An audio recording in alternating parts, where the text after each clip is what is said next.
What's up, guys? Cody, Southeast SoftWash. We're over here in our other building.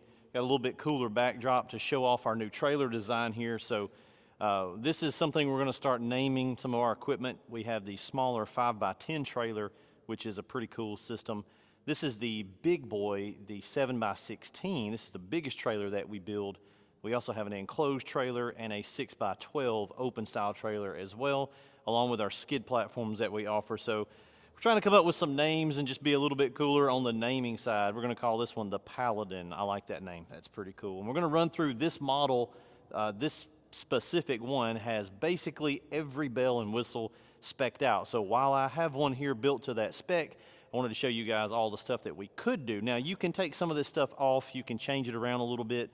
But we're going to run through this thing front to back and show you everything that is possible on a I think this is a 7x16 platform. So let's start off right at the beginning here on the axles. These are 5,500 pound axles, and we do have trailer brakes on one of those axles, which helps a lot in pulling it around. It pulls very good, and it's extremely capable. So these are upgraded from the normal 3,500 pound axles. You can see why, because we've got a lot of stuff on the trailer. Come back up here to the front, and just the overall trailer, and this is true of all of our trailers, there's square tubing all the way around. So there's no angle iron anywhere on the trailer. It's all square tubing, and we like to Raptor line. We do this as standard on the trailers. We Raptor line everything. So the floor of the trailer, it's pressure treated. We go ahead and Raptor line it anyway because, guys, in our world, we're using chems and bleach and all kinds of stuff. It's wet all the time, and it's going to help with durability and long-term corrosion resistance on the platform itself. 2-inch ball here is standard, and then up front we've got our battery box. So we get a little bit of storage in here. This is just a box from Tractor Supply. They work great, but inside here we've got lithium batteries. Now that's not standard, but you can get lithiums. Good idea on this one because it's got a lot of electrical systems that are going to be pulling juice, so the lithiums is a good upgrade just to make sure he's not going to run out of run time and juice out there in the field. So it's a very nice system. He can take a look in here. We've got some extra stuff because he's got some storage. Battery charger is already in there as well. That's standard for us. So with this customer, at the end of the day, all he has to do is come home and plug up an extension cord, and he'll be recharging his batteries. He's good to go the next morning. We're going to start here on the side and walk down this trailer. So it's pretty much got every bell and whistle. Starting right here, we've got our Smart Blend Pro. Now, he's got two of them because he has two SoftWash systems, and they're both the same thing. But we'll just take a look at this one here. So we've got an on-off cabinet, and inside here, this is our patent pending metering system. Now, we've had this for about 3 years. We debuted this system about 3 years ago at one of the trade shows, and so far this is the only metering controlled SoftWash blend system in the world. Nobody else makes anything like this. There's a few companies that make on and offs, but nobody makes a logic controlled system, and you can see your remote control right there. So what that means is he can manipulate all of his mixture ratios from the remote in his back pocket. USB rechargeable, USB-C rechargeable, and that keeps you a lot of walking back and forth to the truck. Also down here, the pump that's corresponding to this Smart Blend is going to be this one right here, so we make our own pump as well. One of the things that's different about Southeast SoftWash is not only do we build the equipment, there's a bunch of companies that do that. We actually make our own metering valves. We've invented this Smart Blend system itself, the software and the components that go into that. We make the valves themselves. We make our own pumps as well. So this is our mid-range pump. This is the Sweet 16, and this is a speed control model. You can see it's got the knob right here. So this pump will shoot about 75 feet here. We can shoot it here in the building all the way across. Plenty of power. It's a between 4 and 5 story vertically capable system with plenty of power for rinsing. And that pump is going to be pulling through the Smart Blend here and outbounding through this particular hose reel, which is a Titan electric hose reel, and it's full of hose, but as you can see, electric is nice. Now, we do make our own hose reels. We don't currently make an electric one, so we're working on that. But we use the Titans as of right now if the customer's getting electric reels. But we're still kind of dialing in our electric version of our hose reel. the guys that build them over at our other shop. It's a finicky thing to build and execute correctly on an electric hose reel, but hopefully in the future we'll have our own electric models to go along with our manuals. So if we look down this trailer here, we've got the second hose reel. This is his hot water reel, right? And it goes, you can see we've got our hot water indicator sleeve here, red sleeve, meaning this reel corresponds to the hot water 8 gallon a minute, which is sandwiched right back here in the trailer. We've got another reel here. This is another SoftWash hose reel, 5/8 hose, and that is corresponding down here to his Super 8. This is our smaller pump in our pump lineup. Very powerful pump. They'll shoot about 60, 62 feet. They will run this blue gun. This blue gun's popular. The Super 8 honestly really likes a SoftWash wand with a 0060 tip for a pencil stream, and it really likes the Water Boss orange gun. I don't know what they call it, but Water Boss makes some different little, I think the Water Boss guns look weird, but it really shoots pretty good out of that orange Water Boss gun. Up here, before I forget it, we do have a LED work light, which is wired into the trailer itself. Very clean installs. You can see your switch right here. It just kind of blends in. So we used to mount these little accent lights. We don't really do those anymore. They're not practical. They don't do anything except look cool. This one's actually functional because if he's working on that side of the trailer, he can cut that LED light on and illuminate whatever he's working on at night. Down here, we've got another pressure washing reel and again, electric reel. Take a look here. We fuse protect all of the hose reels with a circuit breaker. So everything's done correctly.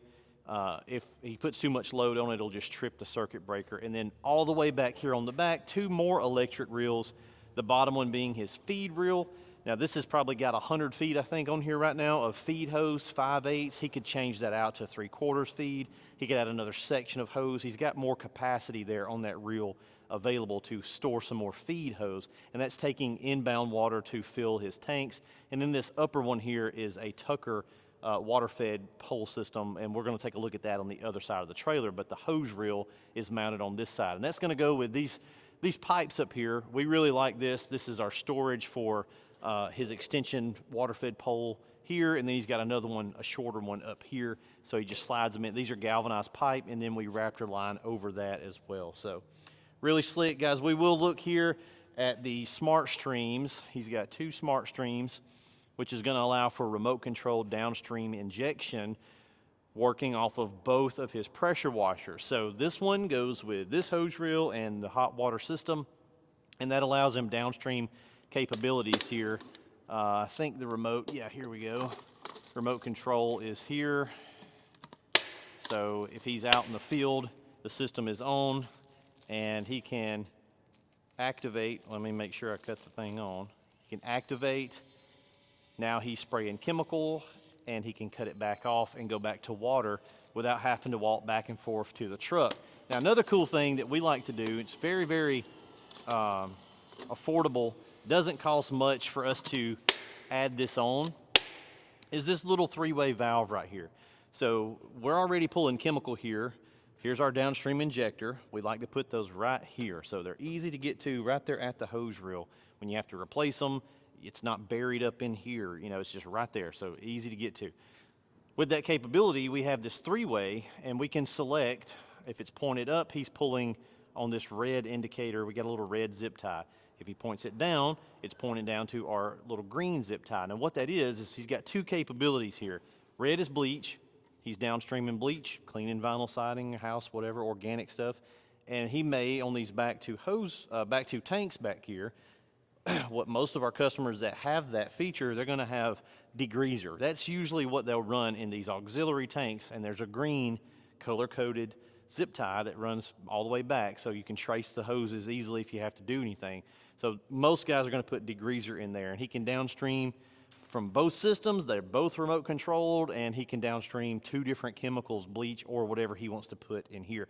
Think about using a degreaser in these tanks, and you're cleaning the Buc-ee's, right, the big gas station, and you don't want to spend an hour with a pump-up sprayer putting degreaser down. You can fill these with degreaser, downstream apply your mix, let it dwell, and then toggle back over and use your pressure washer. He does have a secondary 8-gallon a minute cold water system. The hot water's up front. This is a regular cold water belt drive back here on the back. So he's got two 8-gallon a minute pressure washers, one of them being hot, one of them being standard. And if you come in here and take a look, this thing's not that heavy, but we do everything pretty beefy. That's 2-inch square tubing, a little elevated platform with his legs coming down for support, and it's welded back into the frame of the trailer, so it's not gonna move. It's rock solid mounting platform for that extra pressure washer that he's got. Looking up top here, he's got two surface cleaner racks, slide ins. Both of these are 24-inch, and he's got two 24-inch surface cleaners slid and locked into the surface cleaner rack, so they're up out of the way, and then he's still got all of this upper real estate for ladders and storage. If we walk around on this side, one little minor change we do on these big trailers, especially if they're getting the big tank. So this is a 400 marks right here, so it's actually a little more than 400.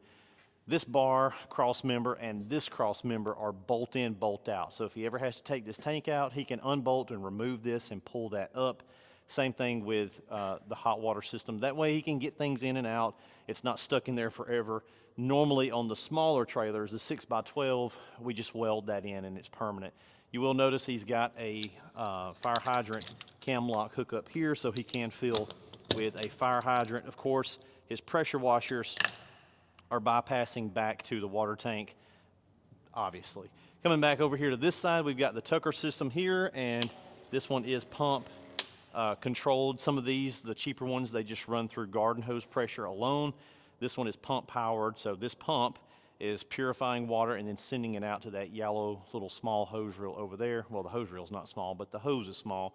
And we circuit protect this as well with a 30 amp circuit breaker that we mount on top. And again, I just wanted to point out, this little shelf thingy here, this system from Tucker, it's not that heavy, but take a look at how we like to do. It's 2-inch tubing, little runners here to get it the correct offset, and then when we take a look on the back, you can see we've got 2-inch tubing coming all the way up from the floor to provide, again, a rock solid platform. It don't need 2-inch tubing, but you know, we like everything to be square tubing. I'm just not a big fan of angle iron. It's not that much more money to go tubed metal, and it's much more rigid and structural. So again, Smart Blend on this side that's gonna be running his other Super 8 pump. So guys, this is a decked out trailer. It's got everything on it that you could possibly use. We didn't even really talk about the hot water system, but these are very nice. We buy these direct from BE, and they're nice skid, diesel powered for the burner. And if he doesn't have to use the burner, he can still have a cold water system if he doesn't cut the burner on. They're very nice, robust. I can't say enough good things. I don't think we've ever had an issue with those BE hot water skid systems. So guys, this is the Paladin trailer, and this customer will be coming to pick this up pretty soon. And if you guys want to get one, this is pretty much decked out, top of the line on the open style trailer. Again, we do have enclosed. We got smaller trailers and skid offerings as well. If you want to get in on one of these, let us know. There'll be some links down below. We'll see you in the next video.